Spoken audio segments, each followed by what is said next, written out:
Gresham Machen on History and Faith, the Importance of History for Christianity.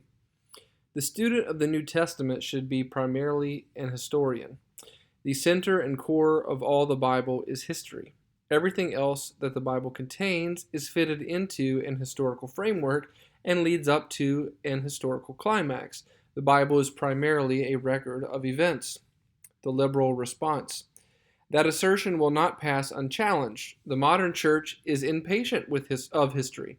History, we are told, is a dead thing. Let us forget the Amalekites and fight the enemies that are at our doors. The true essence of the Bible is to be found in eternal ideas. History is merely the form in which those ideas are expressed. They say that it makes no difference whether the history is real or fictitious. In either case, the ideas are the same. It makes no difference whether Abraham was an historical personage or a myth. In either case, his life is an inspiring example of faith. It makes no difference whether Moses was really a mediator between God and Israel. In any case, the record of Sinai embodies the idea of a covenant between God and his people. It makes no difference whether Jesus really lived and died and rose again as he is declared to have done in the Gospels. In any case, the gospel picture, be it ideal or be it history, is an encouragement to filial piety. In this way, religion has been made independent, as it is thought of the uncertainties of historical research. The separation of Christianity from history has been a great concern of modern theology. It has been an inspiring attempt, but it has been a failure. The conservative reply. Give up history, and you can retain some things. You can retain a belief in God, but philosophical theism has never been a powerful force in the world. You can retain a lofty ethical ideal, but be perfectly clear about one point: you can never retain a gospel. For gospel means good news, tidings, information about something that has happened. In other words, it means history. A gospel independent of history is simply a contradiction in terms. We are shut up in this world as in a beleaguered camp. Dismayed by the stern facts of life, we are urged by the modern preacher to have courage. Let us treat God as our Father, they say. Let us continue bravely in the battle of life. But alas, the facts are too plain. Those facts which are always with us, the fact of suffering. How do you know that God is all love and kindness? Nature is full of horrors. Human suffering may be unpleasant, but it is real, and God must have something to do with it. The fact of death. No matter how satisfying the joys of earth, it cannot be denied at least that they will soon depart. And of what use are joys that last but for a day, a span of life, and then for all of us, blank, unfathomed mystery? The fact of guilt. What if the condemnation of conscience should be but the foretaste of judgment? What if contact with the infinite should be contact with a dreadful infinity of holiness? What if the inscrutable cause of all things should turn out to be a righteous God? The fact of sin, the thraldom of habit, the strange subjection to a mysterious power of evil that is leading resistlessly into some unknown abyss. To these facts, the modern preacher responds with exhortation. Make the best of the situation, he says. Look on the bright side of life. Very eloquent, my friend, but alas, you cannot change the facts. The modern preacher offers reflection. The Bible offers more. The Bible offers news, not reflection on the old, but tidings of something new. Not something that can be deduced or something that can be discovered, but something that has happened. Not philosophy, but history. Not exhortation, but a gospel. The Bible contains a record of something that has happened, something that puts a new face upon life. What that something is told us in Matthew, Mark, Luke, and John. It is the life and death and resurrection of Jesus Christ. The authority of the Bible should be tested here at the central point. Is the Bible right about Jesus? The Bible account of Jesus contains mysteries, but the essence of it can be put almost in a word. Jesus of Nazareth was not a product of the world, but a Savior come from outside the world. His birth was a mystery. His life was a life of perfect purity, of awful righteousness, and of gracious sovereign power. His death was no mere holy martyrdom, but a sacrifice for the sins of the world. His resurrection was not an aspiration in the hearts of his disciples, but a mighty act of God. He is alive and present at this hour to help us if we will turn to him. He is more than one of the sons of men. He is in mysterious union with the eternal God. That is the Bible account of Jesus. The liberal position. It is opposed today by another account, That account appears in many forms, but the essence of it is simple. Jesus of Nazareth, it maintains, was the fairest flower of humanity. He lived a life of remarkable purity and unselfishness. So deep was his filial piety, so profound his consciousness of a mission, that he came to regard himself not merely as a prophet, but as the Messiah. They maintain that by opposing the hypocrisy of the Jews, or by imprudent obtrusion of his lofty claims, he suffered martyrdom. He died on the cross. They maintain that after his death, his followers were discouraged. But his cause was not lost. The memory of him was too strong. The disciples simply could not believe that he had perished. Predisposed psychologically in this way, they had visionary experiences. They thought they saw him. These visions were hallucinations, but they were the means by which the personality of Jesus retained its power. They were the foundation of the Christian church. There, in a word, is the issue. Jesus a product of the world, or a heavenly being come from without? A teacher and example, or a savior? Considering the problem. The issue is sharp. The Bible against the modern preacher. Here's the real test of Bible authority. If the Bible is right here, at the decisive point, probably it is right elsewhere. If it is wrong here, then its authority is gone. The question must be faced. What shall we think about Jesus of Nazareth? From the middle of the first century, certain interesting documents have been preserved. They are the epistles of Paul. The genuineness of them, the chief of them at any rate, is not seriously doubted, and they can be dated with approximate accuracy. They form, therefore, a fixed starting point in controversy. These epistles were written by a remarkable man. Paul cannot be brushed lightly aside. He was certainly, to say the least, one of the most influential men that ever lived. His influence was a mighty building. It must be doubted that it was erected on the sand. In his letters, Paul has revealed the very depths of a tremendous religious experience. That experience was founded not upon a profound philosophy or daring speculation, but upon a Palestinian Jew who had lived but a few years before. That Jew was Jesus of Nazareth. Paul had a strange view of Jesus. He separated him sharply from man and placed him clearly on the side of God.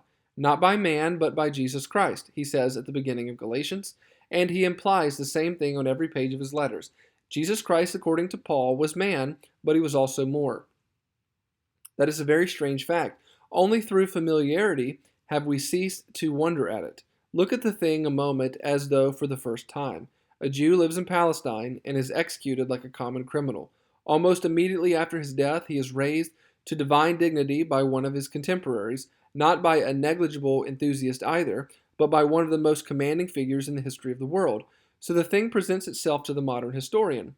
There is a problem here. However the problem may be solved, it can be ignored by no one. The man Jesus, deified by Paul, that is a very remarkable fact. The late H.J. Holtzman, who may be regarded as the typical exponent of modern naturalistic criticism of the New Testament, admitted that for the rapid deification of Jesus, as it appears in the epistles of Paul, he was able to cite no parallel in the religious history of the race. The raising of Jesus to superhuman dignity was extraordinarily rapid, even if it was due to Paul. But it was most emphatically not due to Paul. It can be traced clearly to the original disciples of Jesus, and that too on the basis of the Pauline epistles alone. The epistles show that with regard to the person of Christ, Paul was in agreement with those who had been apostles before him. Even the Judaizers had no dispute with Paul's conception of Jesus as a heavenly being. About other things there was debate. About this point there is not a trace of a conflict. With regard to the supernatural Christ, Paul appears everywhere in perfect harmony with all Palestinian Christians. That is a fact of enormous significance. The heavenly Christ of Paul was also the Christ of those who had walked and talked with Jesus of Nazareth. Think of it. Those men had seen Jesus subject to all the petty limitations of human life. Yet suddenly, almost immediately after his shameful death, they became convinced that he had risen from the tomb and that he was a heavenly being. There is an historical problem here. For modern naturalism, we venture to think an unsolved problem. A man Jesus, regarded as a heavenly being, not by later generations who could be deceived by the nimbus of distance and mystery, but actually by his intimate friends. A strange hallucination indeed, and upon that hallucination the whole of the modern world was founded. So much for Paul. A good deal can be learned from him alone, enough to give us pause. But that is not all that we know about Jesus. It is only a beginning. The Gospels enrich our knowledge. They provide an extended picture. In their picture of Jesus, the Gospels agree with Paul. Like Paul, they make of Jesus a supernatural person. Not one of the Gospels, but all of them. The day is past when the divine Christ of John could be confronted with a human Christ of Mark. Historical students of all shades of opinion have now come to see that Mark, as well as John, though it is believed in a lesser degree, presents an exalted Christology. Mark, as well as John, represents Jesus clearly as a supernatural person. A supernatural person, according to modern historians, never existed. That is the fundamental principle of modern naturalism. The world, it is said, must be explained as an absolutely unbroken development obeying fixed laws. The supernatural Christ of the Gospels never existed. How then explain the gospel picture? You might explain it as fiction, the gospel account of Jesus throughout a myth. That explanation has been seriously proposed, but it is absurd. It will never convince anybody of genuine historians. Anybody of genuine historians. The matter is at any rate not so simple as that. The Gospels present a supernatural person, but they also present a real person, a very real, a very concrete, a very inimitable person. That is not denied by modern liberalism. Indeed, it cannot possibly be denied. If the Jesus who spoke the parables, the Jesus who opposed the Pharisees, the Jesus who ate with publicans and sinners is not a real person living under real conditions at a definite point of time, then there is no way of distinguishing history from sham. On the one hand, then, the Jesus of the Gospels is a supernatural person. On the other hand, he is a real person. But according to modern naturalism, a supernatural person never existed. He is a supernatural person, he is a real person, and yet a supernatural person is never real. Clearly, there is a problem here. What is the solution? The argument of liberalism. Why, says the modern historian, obviously there are two elements in the Gospels. In the first place, there is genuine historical tradition that has preserved the real Jesus. In the second place, there is myth that has added the supernatural attributes. The duty of the historian is to separate the two, to discover the genuine human traits of the Galilean prophet beneath the gaudy colors which have almost hopelessly defaced his portrait, to disentangle the human Jesus from the tawdry ornamentation which has been hung about him by naive and unintelligent admirers. To separate the natural and the supernatural in the gospel account of Jesus, that has been the task of modern liberalism. But how shall the work be done? We must admit, at least, that the myth-making process began very early, says the liberal. It has affected even the very earliest literary sources that we know.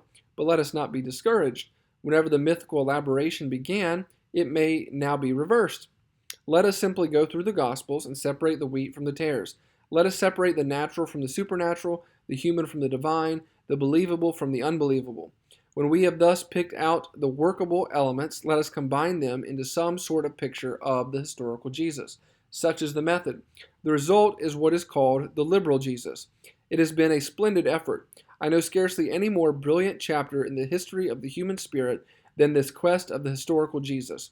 The modern world has put its very life and soul into this task. It has been a splendid effort, but it has also been a failure. The failure of the liberal position. In the first place, there is the initial difficulty of separating the natural from the supernatural in the gospel narrative. The two are inextricably intertwined. Some of the incidents, you say, are evidently historical. They are so full of local color, they could never have been invented. Yes, but unfortunately the miraculous incidents possess exactly the same qualities. You help yourself, then, by admissions. Jesus, you say, was a faith healer of remarkable power. Many of the cures related in the Gospels are real, though they are not really miraculous. But that does not carry you far. Faith healing is often a totally inadequate explanation of the cures, and those supposed faith cures are not a bit more vividly, more concretely, more intimately related than the most uncompromising of the miracles. The attempt to separate divine and human in the Gospels leads naturally to a radical skepticism. The wheat is rooted up with the tares. If the supernatural is untrue, then the whole must go, for the supernatural is inseparable from the rest. This tendency is not merely logical, it is not merely what might naturally be, it is actual. Liberal scholars are rejecting more and more of the Gospels. Others are denying that there is any certain any certainly historical element at all. Such skepticism is absurd. Of it you need have no fear. It will always be corrected by common sense. The gospel narrative is too inimitably concrete, too absolutely incapable of invention. If elimination of the supernatural leads logically to elimination of the whole, that is simply a refutation of the whole critical process. The supernatural Jesus is the only Jesus that we know. In the second place, suppose this first task has been accomplished. It is really impossible, but suppose it has been done. You have reconstructed the historical Jesus, a teacher of righteousness, an inspired prophet, a pure worshiper of God. You clothe him with all the art of modern research. You throw upon him the warm, deceptive floodlight of modern sentimentality. But all to no purpose. The liberal Jesus remains an impossible figure of the stage. There is a contradiction at the very center of his being. The contradiction arises from his messianic consciousness. This simple prophet of yours, this humble child of God, thought that he was a heavenly being who was come on the clouds of heaven and be who was to come on the clouds of heaven and be the instrument in judging the earth. There's a tremendous contradiction here. A few extremists rid themselves easily of the difficulty. They simply deny that Jesus ever thought he was the Messiah, an heroic measure which is generally rejected. The messianic consciousness is rooted far too deep in the sources ever to be removed by a critical process. That Jesus thought he was the Messiah is nearly as certain as that he lived at all. There is a tremendous problem there. It would be no problem if Jesus were an ordinary fanatic or unbalanced visionary. He might then have deceived himself as well as others, but as a matter of fact, he was no ordinary fanatic, no megalomaniac. On the contrary, his calmness and unselfishness and strength have produced an indelible impression. Yet it was such an one who thought that he was the Son of Man to come on the clouds of heaven. A contradiction. Do not think I am exaggerating. The difficulty is felt by all. After all has been done, after the miraculous has carefully been eliminated, there is still, as a recent liberal writer has said, something puzzling, something almost uncanny about Jesus. He refuses to be forced into the mold of a harmless teacher. A few men draw the logical conclusion Jesus, they say, was insane. That is consistent, but it is absurd. Suppose, however, that all these objections have been overcome. Suppose the critical sifting of the gospel tradition has been accomplished. Suppose the resulting picture of Jesus is comprehensible. Even then, the work is only half done. How did this human Jesus come to be regarded as a superhuman Jesus by his intimate friends? And how, upon the foundation of this strange belief, was there reared the edifice of the Christian church? Let us consider the case. In the early part of the first century, in one of the petty principalities subject to Rome, there lived an interesting man. Until the age of 30 years, he led an obscure life in a Galilean family, then began a course of religious and ethical teaching, accompanied by a remarkable ministry of healing. At first, his preaching was crowned with a measure of success, but soon the crowds deserted him, and after 3 or 4 years, he fell victim in Jerusalem to the jealousy of his countrymen and the cowardice of the Roman governor. His few faithful disciples were utterly disheartened. His shameful death was the end of all their high ambitions. After a few days, however, an astonishing thing happened. It is the most astonishing thing in all history. Those same disheartened men suddenly displayed a surprising activity. They began preaching with remarkable success in Jerusalem, the very scene of their disgrace. In a few years, the religion that they preached burst the bands of Judaism and planted itself in the great centers of the Greco-Roman world. At first despised, then persecuted, it overcame all obstacles. In less than 300 years, it became the dominant religion of the empire, and it has exerted an incalculable influence upon the modern world. Jesus himself, the founder, had not succeeded in winning any considerable number of permanent adherents during his lifetime. The genuine disciples were comparatively few. It is after his death that the origin of Christianity as an influential movement is to be placed. Now it seems exceedingly unnatural that Jesus' disciples could thus accomplish what he had failed to accomplish.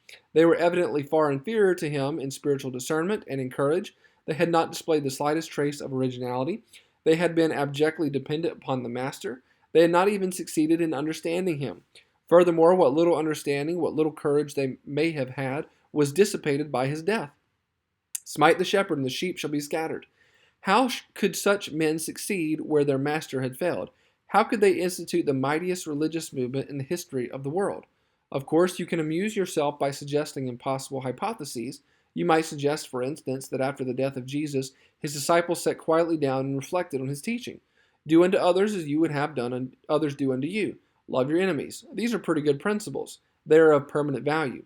Are they not as good now, the disciples might have said, as they were when Jesus was alive? Our Father which art in heaven. Is not that a good way of addressing God? May not God be our Father, even though Jesus is now dead? The disciples might conceivably have come to such conclusions, but certainly nothing could be more unlikely.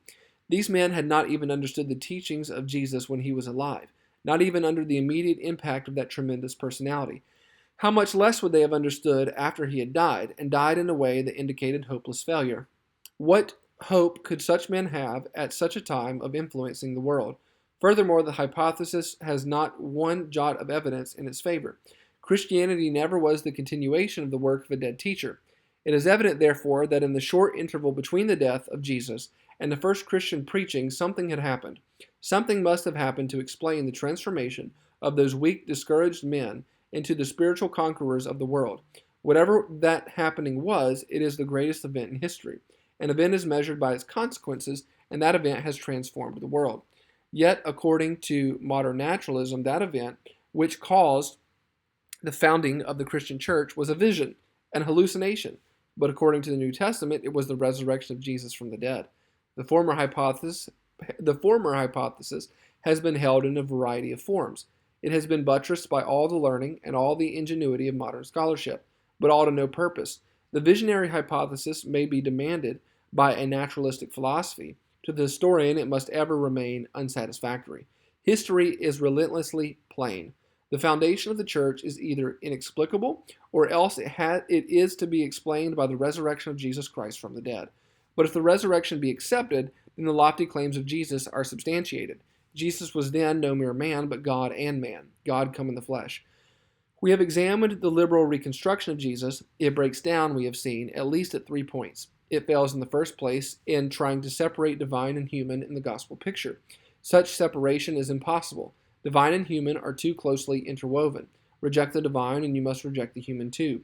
Today the conclusions being drawn, we must reject it all. Jesus never lived. Are you disturbed by such radicalism? I, for my part, not a bit. It is to me rather the most hopeful sign of the times. The liberal Jesus never existed. That is all it proves. It proves nothing against the divine Savior. Jesus was divine, or else we have no certain proof that he ever lived. I am glad to accept the alternative. In the second place, the liberal Jesus, after he has been reconstructed, despite his limitations, is a monstrosity. The messianic consciousness introduces a contradiction into the very center of his being. The liberal Jesus is not the sort of man who ever could have thought that he was the Messiah. A humble teacher who thought he was a humble teacher who thought he was the judge of all the earth? Such an one would have been insane. Today men are drawing the conclusion. Jesus is being investigated seriously by the alienist. But do not be alarmed at their diagnosis. The Jesus they are investigating is not the Jesus of the Bible. They are investigating a man who thought he was Messiah and was not Messiah. Against one who thought he was Messiah and was Messiah, they have obviously nothing to say. Their diagnosis may be accepted. Perhaps the liberal Jesus, if he ever existed, was insane. But that is not the Jesus whom we love. In the third place, the liberal Jesus is insufficient to account for the origin of the Christian church. The mighty edifice of Christendom was not erected upon a pinpoint. Radical thinkers are drawing the conclusion. Christianity, they say, was not founded upon Jesus of Nazareth. It arose in some other way. It was a syncretistic religion. Jesus was the name of a heathen god. Or it was a social movement that arose in Rome about the middle of the first century. These constructions need no refutation. They are absurd. Hence comes their value. Because they are absurd, they reduce liberalism to an absurdity. A mild-mannered rabbi will not account for the origin of the church. Liberalism has left a blank at the beginning of Christian history. History abhors a vacuum. These absurd theories are the necessary consequence. They have simply tried to fill the void. The modern substitute for the Jesus of the Bible has been tried and found wanting.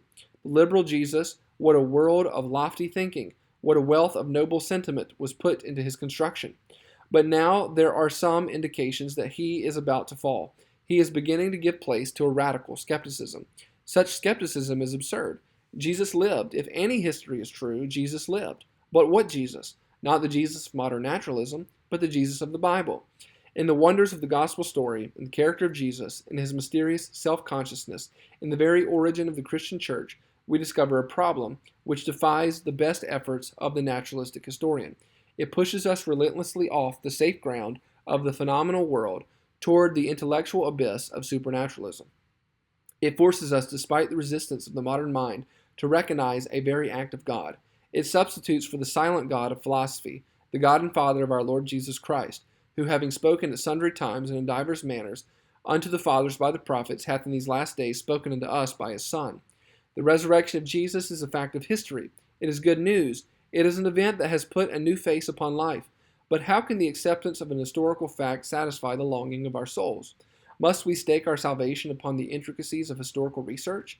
Is the trained historian the modern priest without whose gracious intervention no one can come to God? Surely some more immediate certitude is required. The objection would be valid if history stood alone. But history does not stand alone. It is confirmed by experience. An historical conviction of the resurrection of Jesus is not the end of faith, but only the beginning. If faith stops there, it will probably never stand the fires of criticism. We are told that Jesus rose from the dead. The message is supported by a singular weight of evidence. But it is not just a message remote from us. It concerns not merely the past. If Jesus rose from the dead and he is declared to have done as he is declared to have done in the Gospels, then he is still alive. And if he is still alive, then he may still be found. He is present with us today to help us if we but turn to him. The historical evidence for the resurrection amounted only to probability. Probability is the best that history can do, but the probability was at least sufficient for a trial. We accept the Easter message enough to make a trial of it, and making trial of it, we found that it is true. Christian experience cannot do without history, but it adds to history that directness, that immediateness, that intimacy of conviction which delivers us from fear. Now we believe, not because of thy saying, for we have heard him ourselves, and know that this is indeed the Christ, the Savior of the world. The Bible, then, is right at the central point. It is right in its account of Jesus. It has validated its principal claim. Here, however, a curious phenomenon comes into view. Some men are strangely ungrateful. Now that we have Jesus, they say, we can be indifferent to the Bible. We have the present Christ. We care nothing about the dead documents of the past. You have Christ? But how, pray, did you get him? There is but one answer. You got him through the Bible.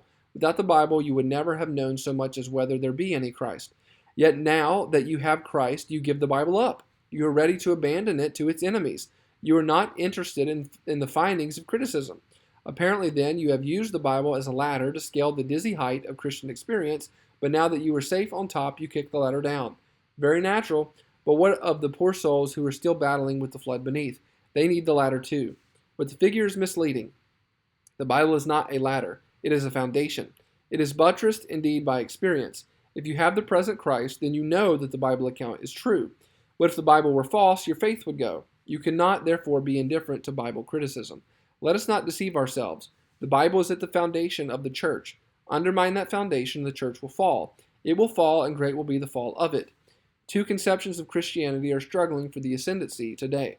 The question that we have been discussing is part of a still larger problem, the Bible against the modern preacher. Is Christianity a means to an end, or an end in itself, an improvement of the world, or the creation of a new world?